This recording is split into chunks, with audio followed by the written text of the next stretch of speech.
ufite icyo abaza, ufite igitekerezo ashobora gutanga,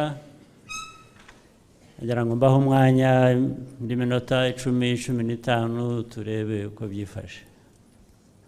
Asante sana.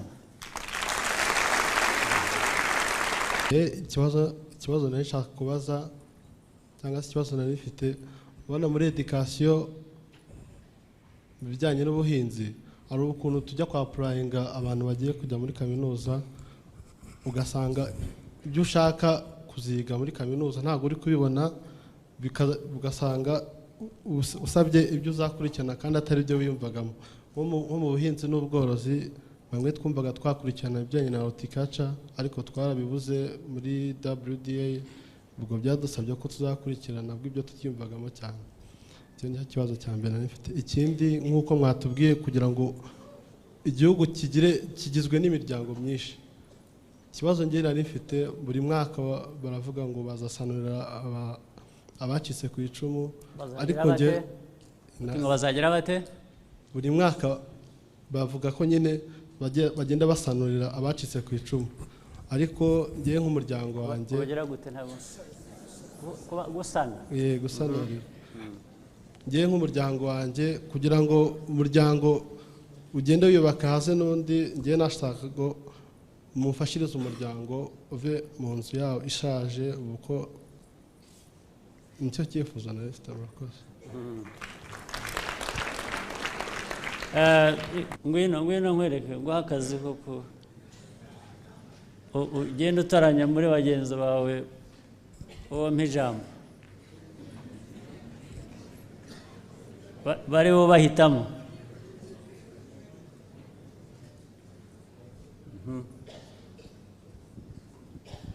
Murakoze. Njyewe nari mfite ikibazo cy'amatsiko, banyita Jire Bingira. Nari mfite ikibazo cy'amatsiko kimaze ku mutima igihe kirekire. Ndashaka kumenya ikintu wakoresheje gutsinda urugamba kuko byari byarananiranye. Ibyo birashaka umunsi wose, ariko ibyo ubutaha nugaruka muri bariya bo muri 17 nzashaka umwanya nze tubiganire. Murakoze.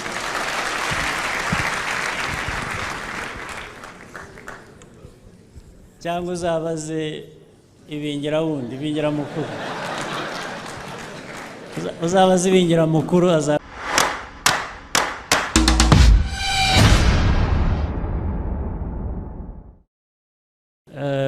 ufite icyo abaza, ufite igitekerezo ashobora gutanga, ngira ngo mbaho umwanya indi minota 10-15 turebe uko byifashe. Asante sana.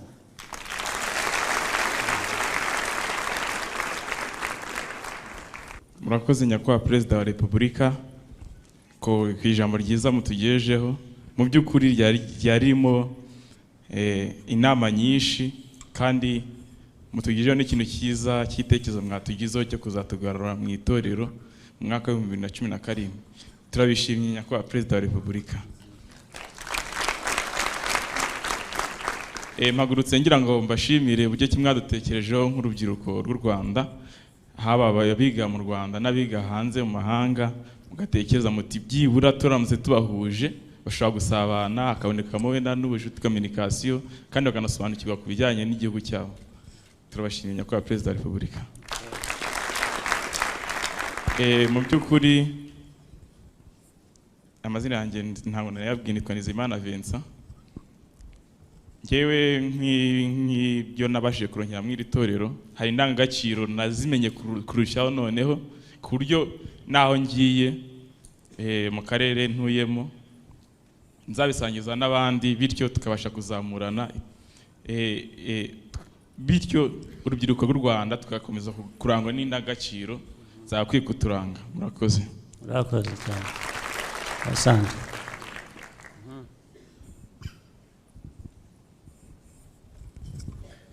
Murakoze nyakubahwa Perezida wa Repubulika. Nanjye ntago nabura gushima ko mwadutekerejeho tukaba twaraje ndetse tukabona n'ibirenze ibyo twakekaga ko tuzabona hano muri torero.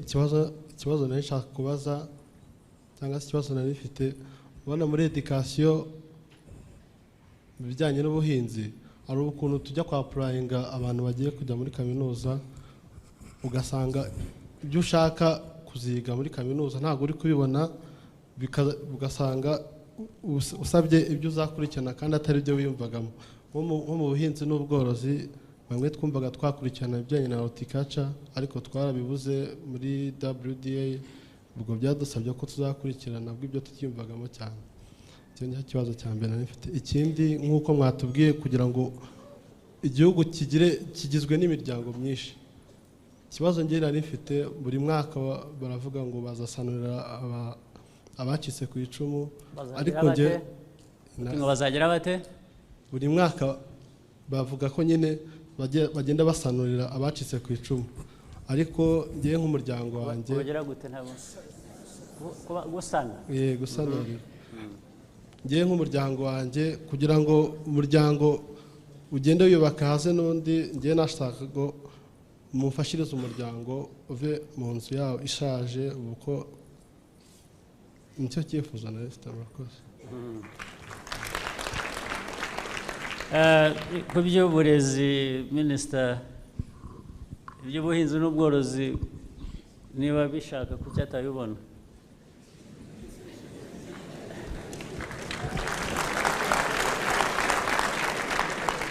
You can stay there. Yes. Ushobora gusubiriza hejuru ahangaha.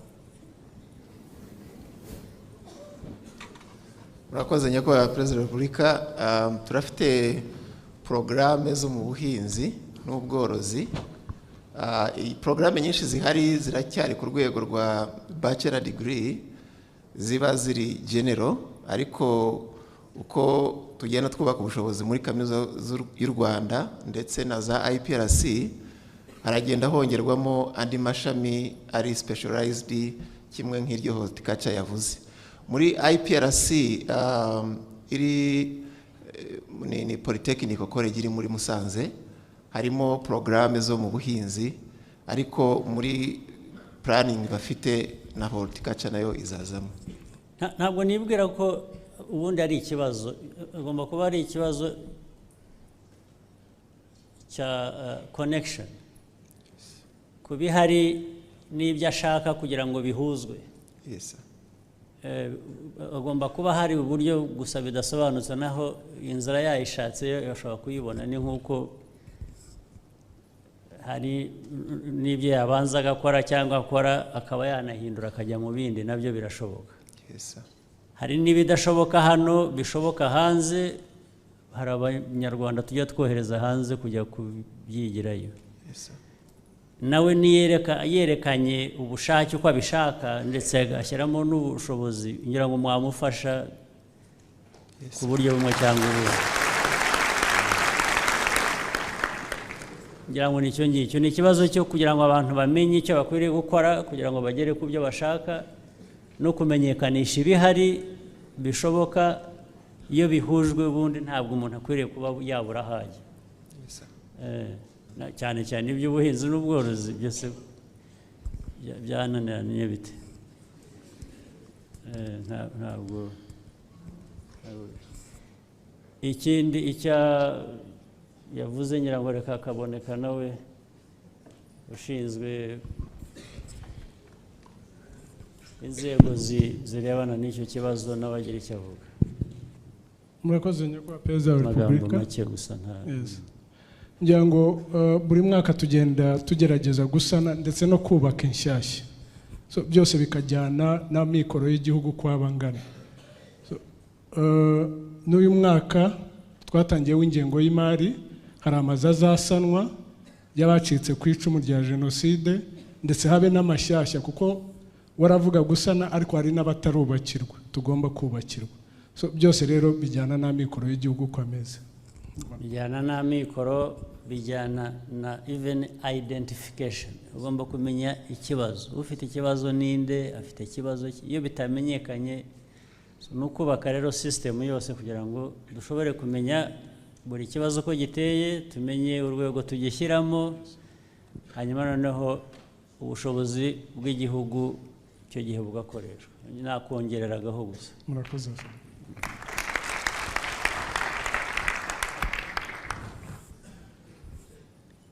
kugira ngo hagire umfasha guhitamo abavuga. Ngwino nkwereke nguha akazi koko ugenda utaranya muri bagenzi bawe uwo mpijambo bari bo bahitamo.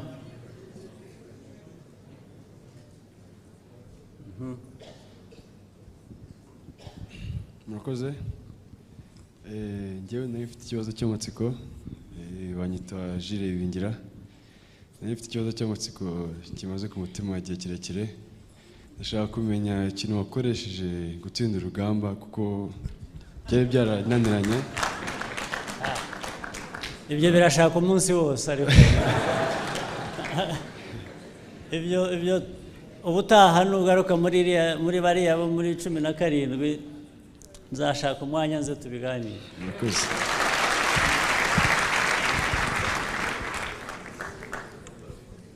Cyangwa uzabaze ibingira wundi, ibingira mukuru. Uzabaze ibingira mukuru azakubwira. Murakoze, nitwa Paula Kami, ndi mu isibo y'Ubunyarwanda. Niba bitakugoye nasabaga niba nshobora kubaza ikibazo cyanjye mu Cyongereza. Yego. Okay. Ntabwo bingoye na gato. I would first like to say how grateful I am for what you have put together for all of us. This was really an experience we will not forget. And also to thank you for your time today and for your time to speak to us. Your Excellency, during the war, there was a lot of killing. Everyone is well aware of that. Family members, friends, neighbors, and etc. got killed in front of other people's eyes. I was with my aunties a few days before coming here, and they were talking about how all the soldiers were traumatized. All the genocide survivors, in fact, probably the parents before me, were traumatized, and yourself, by the amount of gunshots you heard every day, the blood you saw, and the feeling of having loved ones that will no longer be with you. Some soldiers were traumatized to a point where they killed their own family members and themselves as well. This leads to my main question.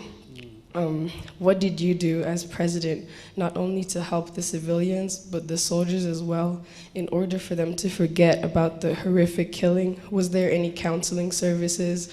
Were there any psychologists at the time? And if not, would you recommend it? I also have another question. There are 2 section commanders that were picked, Elvis and Cheyenne, and they planned a battle field thing to present to you that we're not sure if we're still gonna do, and we'd really like to present it to you. It won't take more than 15 minutes. Wow. So yeah.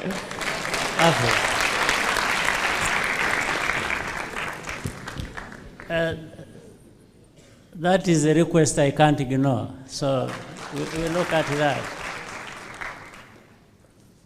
Reka ngira ngo musubize mu Cyongereza ku kibazo cya mbere yabajije, ngira ngo natwe twese n'abandi murumva.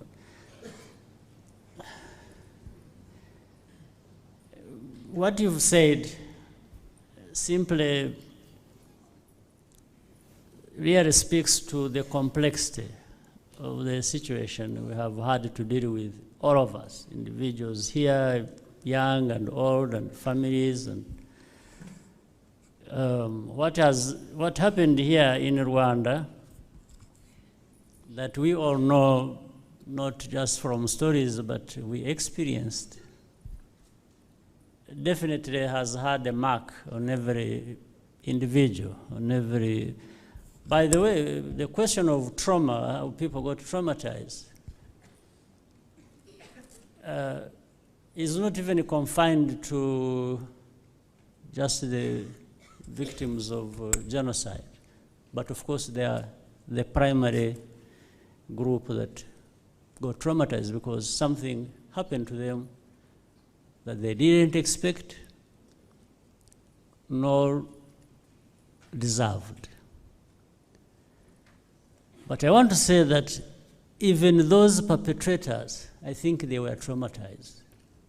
You can't do what some of these people did, killing people, innocent people, for no good reason. After that, seeing what has come out of it, you can't stay untraumatized. I think they must have got traumatized themselves. But the main point, the question you raised is how to get out of that is a complicated affair. It's very tough. And there is no silver bullet. There is no magic bullet. There's no magic. It's about facing the situation hard as it is and deal with it, and deal with it realistically. One, through a conversation, through explanation, through soul searching. People have to live their lives. We have had to pick our pieces, look each other in the eyes, and say, we must get along. We must give ourselves a chance. So, attend to the victims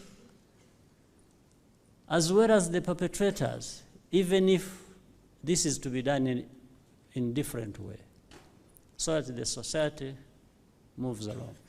So, for having people to counsel others and having psychologists who can help, so this is only to help. But the problem is much bigger, much bigger than the means of that kind can handle. So we have had to just look into ourselves and to each other to have a conversation about our future. And that's how. And by the way, this coming together and looking for a purpose and working towards a purpose of nation building is a healing process in itself. Don't you think? Yes, I think it does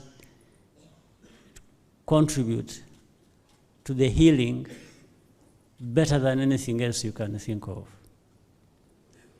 So, I know I have probably given you half the answer, so we'll keep trying for another half next time.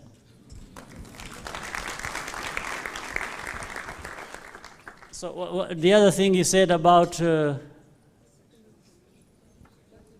battle drills you wanted to display?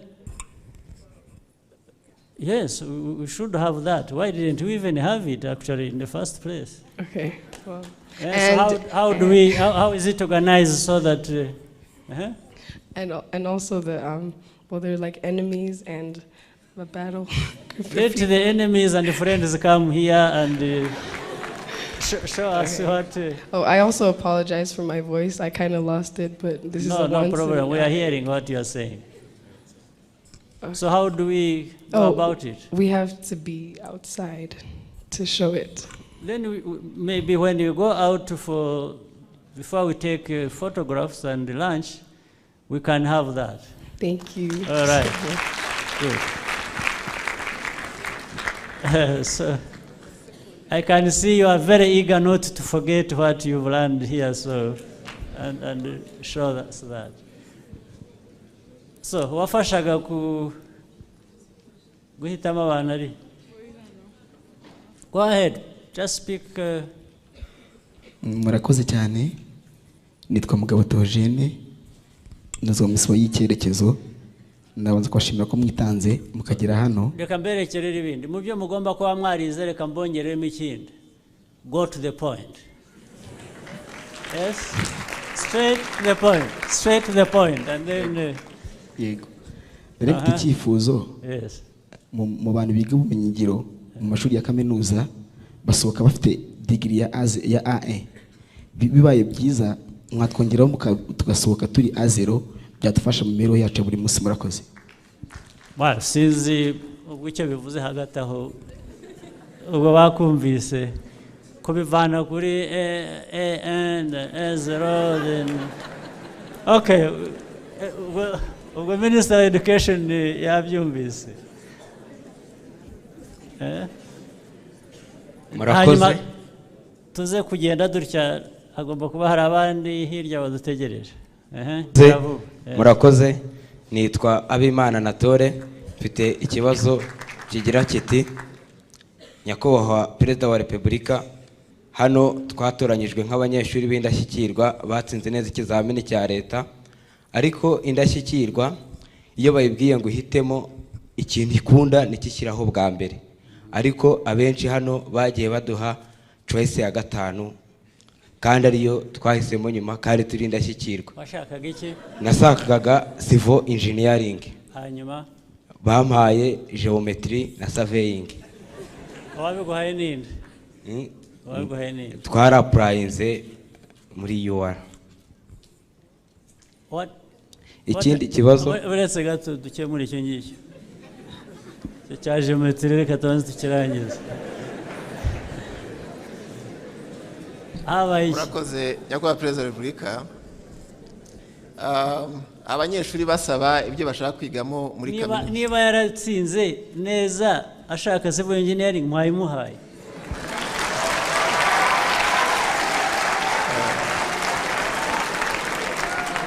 Nagira ngo nsobanure Nyakubahwa Perezida wa Repubulika. Unless he did not pass well or he did not qualify, that's a different issue. Hari ugutsinda ko uburyo bubiri, hari aggregate muri rusange, ariko University of Rwanda igiye gukora admission ireba muri specific subjects. Nk'iyo bashyira umuntu rero muri civil engineering for example, iba bareba nk'uwatsinze cyane mathematics na physics, birumvikana yiba hari abandi yasabye hamwe nabo yenda bafite good performance relatively to him, kandi bijyanye n'umubare w'abanyeshuri bagomba gufata ashobora gusigara, bityo bakamushyira mu cyiciro cya kabiri cyangwa cya gatatu. Ariko icyo navugaga nahangaha nuko urutonde rwasohotse ruracyari preliminary. Ubu kaminuza y'u Rwanda iri muri period yo kwakira some of the complaints, kimwe ni harimo n'abandi batugejeje ibibazo twafashe urutonde rwabo zobwa na kaminuza y'u Rwanda nibuza zira conditions. Okay, reka nkwereke rero. At least usobanuriye uko ibintu bikwiye kuba bigenda. I have no problem with that. Just make sure uwafite icyo kibazo yakizanye, particularly kuri case. Yes.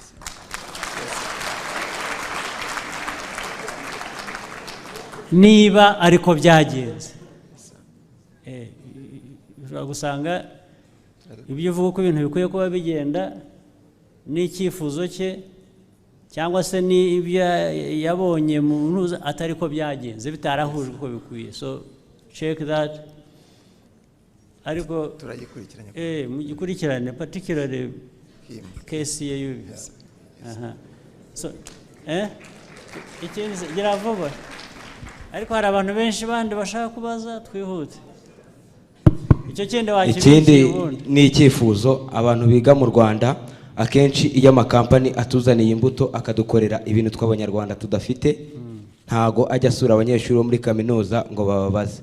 Twakagombye nk'abantu bubatse convention kuba barasuye university y'ubwubatsi. Biriho birigwaho uko byakorwa. Asante sana.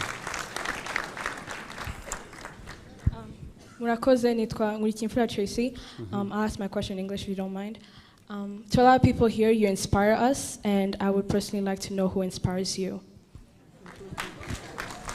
What inspires me is you. All of you.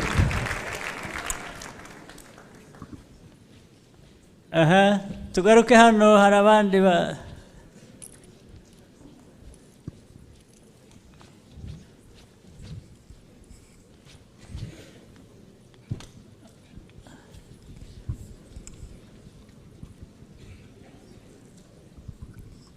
murakoze nyakubahwa perezida wa repubulika, nitwa Imana Ishimwe Rene. Mwe mwicaye nibigera turabahagurusa muvuga. Nitwa Imana uvuga ari hehe? Okay. Murakoze cyane. Nitwa Imana Ishimwe Rene, nkaba narize ububaji n'ikoranabuhanga mu giti. Nyakubahwa perezida wa repubulika, ikibazo nari mfite, nize ububaji ariko mu Rwanda ibigo bihari nta kigo wasangamo ku buryo wakiga ububaji gusa, kandi ngiye mu byifuzo byanjye nashaka kuzaba umukobwa w'umubaji cyangwa umugore w'umubaji, ku buryo n'abandi bose bazajya baza bakatureberaho. Ariko bikwiriye kuba bihari. Nyakubahwa perezida wa repubulika, niba ihari ntabwo bifite ibikoresho byinshi bihagije nk'uko abanyamahanga usigaye ubona aribo baza gushinga amakampani mu Rwanda y'ububaji. Birahari, hari ahantu iyi ntuzura ishuri ryabaga, hari ahantu twagize Gasabo 3D, ni ahantu ibya Muhanga, ahantu ishuri ryabaga Muhanga ryabaga rikora ibintu bya designs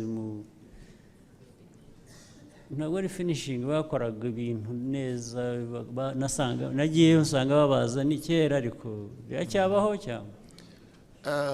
Your Excellency, ayo mashuri yarahari. Ikibazo afite nuko ashaka cya kindi na mugenzi wabaje ngo cyitwa A0. A0 ni bachelor degree. Kuri bachelor degree ariko mwavuye muri izo mujye mu bikorwa. Aravuga ububaji, niba avuga ububaji navuga ububaji bya A0 kangahe, that's not the issue. Yes, nakora aheraho ashobora guhera azamuka agera ahandi. Arahari kabisa. Naho ibya niba ari ububaji n'ububaji kandi hajemo A0 gute? Yes. So izina turizane hanyuma ariko tubanze dukore icyo dushaka gukora. Sibyo? Mujye mubasobanurira ariko kugira ngo iyo discrepancy iveho. Tutongera kuzamura elitist education gusura aho ngaho ishaka amazina cyangwa qualification zivugitse nk'ibitangaza gusa ariko the substance ntayirimo. So ngira ngo nicyo gikwiriye kuba mukwiye kuba ibyo nabyo mubibasobanura cyangwa mubiganira nabo. In fact yuza kubona umwanya cyangwa undi muntu wo mu burezi akaba yaragize session nabo, ibyo bibazo bikaza noneho bigatuma hari ibiba bitari justified, icyo gihe umuntu arabasobanurira, niba biri justified icyo gihe you take note then make the correction back. Your Excellency, I had a full session with them. Yeah. So ntabwo numva ikibazo rero icyo gikwiye kuba ari cyo. Ububaji uzabubona uko ubushaka kose. Hanyuma inyito y'ibivuyemo icyo ni ikindi.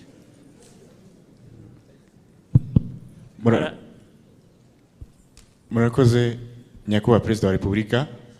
Nitwa Mbabazi Ishimwe Olivier, nkaba norezwa mu isibo y'indashyikirwa. Nari mfite icyifuzo nyakubahwa perezida wa repubulika, bitewe n'ibyo namaze kwigiramo hano muri iri torero ry'indangamirwa icyiciro cya 9, nasanze ko tuza kuba twarabitoje ku myaka yo hasi hari ukuntu twari kuba dufite imyumvire ikomeye itambutse kurusha ibyo twigiye hano. Ari muri uru rwego nifuzaga gutanga icyifuzo ko iyi gahunda y'itorero mwayishyira no mu myaka yo hasi, surtout muri primary schools, mukabirenforcer kugira ngo abana bazazamuke bafite umuco w'ubutorero. Abo bana reka tubanze tubigisha ibindi noneho. Okay, murakoze cyane. Bajyemo bameze neza. Okay, asante. Reka nanjye aba babiri bagumya, wowe muhe mikoro nurangiza ukurikireho hanyuma twongere dufata abana. Murakoze cyane. Nitwa Kuriora Patience Theogene. Njyewe mfite icyifuzo, nshaka kujoininga RDF ariko nabwo nshaka gukomeza ubumenyi bwanjye niga ikintu kijyanye na aviation. Ibyo biroroshye cyane. Ndikubaza nimba mfite ayo mahirwe yo kuba nakomeza muri icyo cyiciro. Buriya bakubonye bagiye baragukurikirana ahubwo. Biroroshye cyane. Murakoze nyakubahwa perezida wa repubulika. Yitwa Ingenzi Thierry. Hari indirimbo dukunda kuririmba iyo turi muri mucaka ngo ibanga dukoresha abanyamahanga ryarabayobeye. Nk'indangamirwa ndashaka kumenya kuko twasuye ibintu byinshi, uko mwinjiye igihugu ka Gitumba badusobanura byinshi. Nashakaga kumenya ibanga mukoresha kuko u Rwanda twatembe kandi turimene rero turi hano oya nkindangamirwa twe turi abanyarwanda turi abanyamahanga dushaka kurimenya ejo n'ejo bundi natwe tutazatatira inzira mwatangiye murakoze ariko ibyo bababwiye hera aho ngaho gusa ibindi biraza murakoze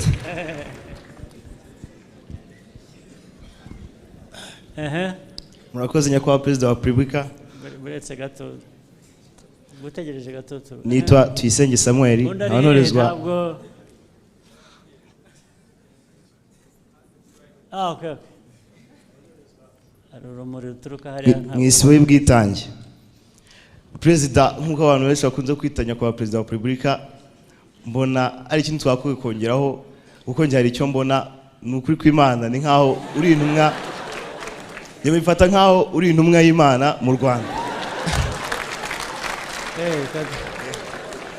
reka tube tugendeye kuri ibyo hanyuma kandi kamwe mfite perezida wa repubulika niba bajyamo namwe mugakora neza ubwo ikindi cyabonetse perezida ari igitekerezo mfite ari abana benshi barangiza amashuri yisumbuye cyane cyane nka 12 years basic education hari benshi batabasha kubona ubushobozi bwo gukomeza kujya muri kaminuza kubera ubushobozi bukeya wenda batabasha kwirira kaminuza icyo kibazo kirakemuka buri munsi ariko igitekerezo mfite nuko wenda tutakwirirwa dushaka wenda inguzanyo zo kwiga kaminuza ahubwo wenda tukaba twashakirwa ubumenyi ngiro none tukaba twakoroherezwa no kuyo tubona wenda nk'inguzanyo yo gukora kwihangira imirimo nibyo nanavugaga biriho ariko za TVET wumva twongera buri munsi ziragenda zikura ziba nyinshi zizana abanyeshuri benshi nibyo bitanga ubwo bumenyi ngiro ahubwo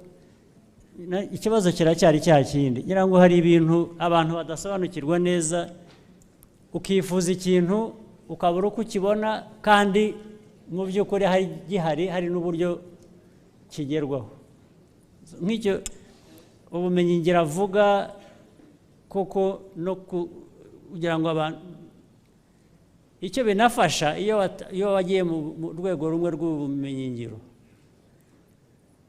ukabyiga ukarangiza ukanakora ndetse ntibikubuza ikindi gihe kuzakomeza ukajya no mu rundi rwego rw'amashuri sibyo ubundi niko uburezi bwacu buremye niko buteye niko dushaka ko bigenda ubwo ariko haracyarimo wenda imbaraga nke zo kubikora uko bikwiriye kuba bigenda ariko icyo uvuga cyo nicyo kandi ndibwira ko tuzakomeza tugerageza kugera ku buryo bigera ku bantu benshi uko bikwiye so aba batatu ngira ngo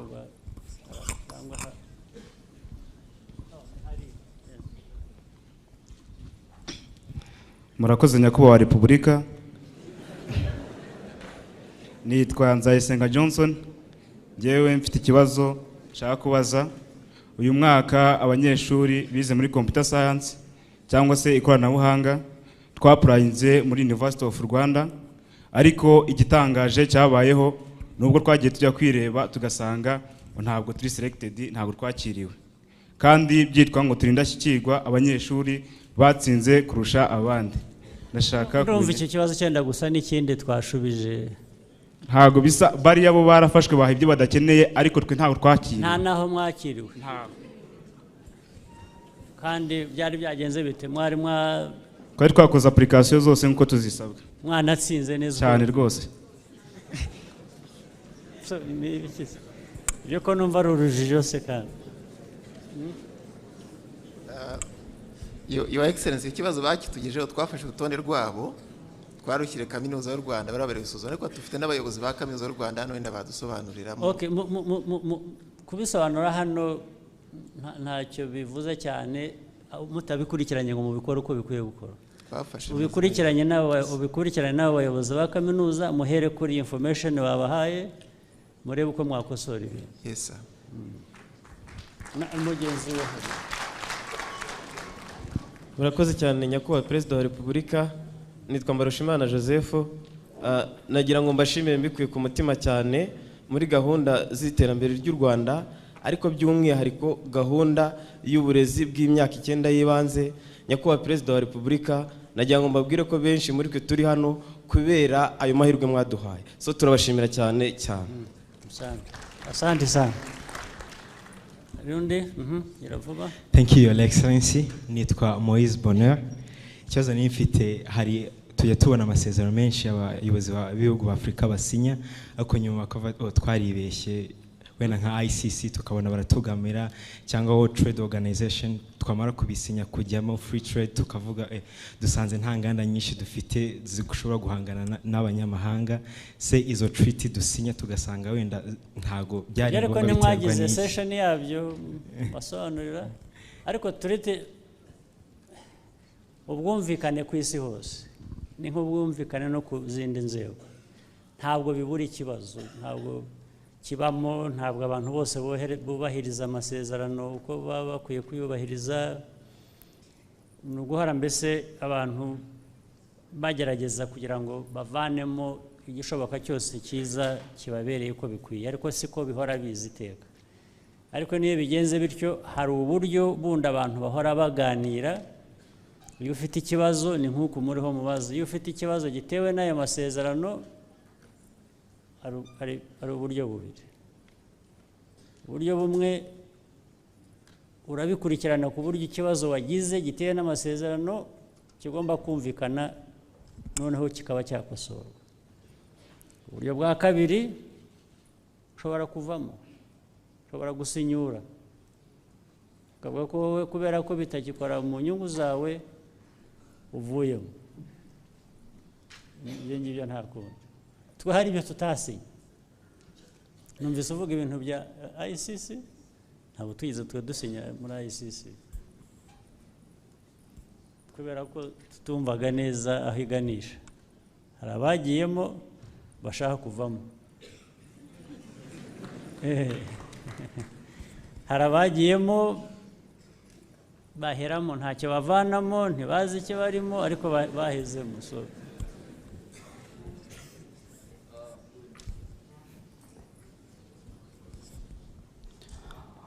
Mheshimiwa, naomba nitumie Kiswahili. Mheshimiwa Rais wa taifa la Rwanda, endelea. Kwanza natoa shukrani kwa kuwa nimekuwa ambaye niko leo sababu yako. Tulitoka Tanzania mwaka 2013 tukiwa tumefukuzwa. Kufika huku nikapewa shule na nilishinda vizuri nikiwa na max 100 chini ya 100. Baada ya kushinda Mheshimiwa Rais, nilipewa shule Ulaya ambayo ni Arizona State University, wakanipa kunilipia karo 85% chini ya 100. Lakini kwa vile ya uwezo mdogo 15% siwezi, naomba unisaidie kama mzazi. Asante sana. Nafikiri waziri anakusikia. Ameshakusikia, kama kuna namna ya kusaidia atasaidia. Si ndio? Baada ya hapa wende muone. Waziri umesikia?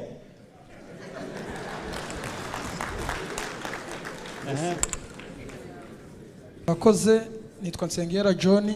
Ni icyifuzo gito cyane nuko ibyura yabajije twese tubifitemo ikibazo, no kugira ngo wenda baze gutanga akanya twese ibyo twifuza nkuko twaje turindashyikirwa, wenda kugira inzozi z'umuntu zitazapfa, wenda nkuko ngene narifuje kwiga architecture ariko ntabwo bigeze bayimereza, ubwo wenda twese baze kugenda bitubaza. N'ubundi ntabwo ari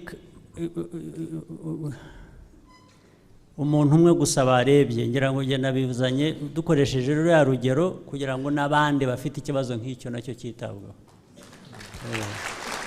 Ibibazo mukwiye kubikurikirana.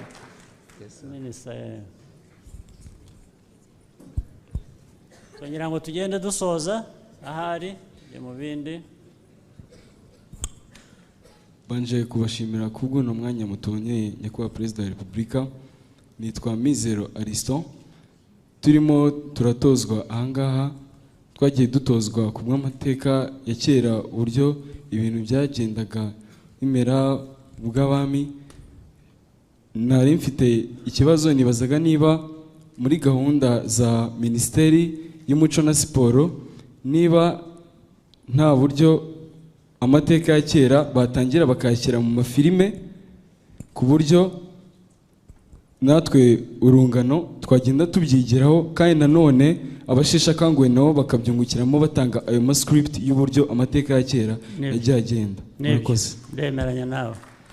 Reka mwongere nguhe task hano imwe ikomeye. Yaba muri aba bantu bose uhitemo umuntu umwe dusorezaho. Ureba ku maso ukabona bikwiye ko ari we ukwiye kuba yarangiza.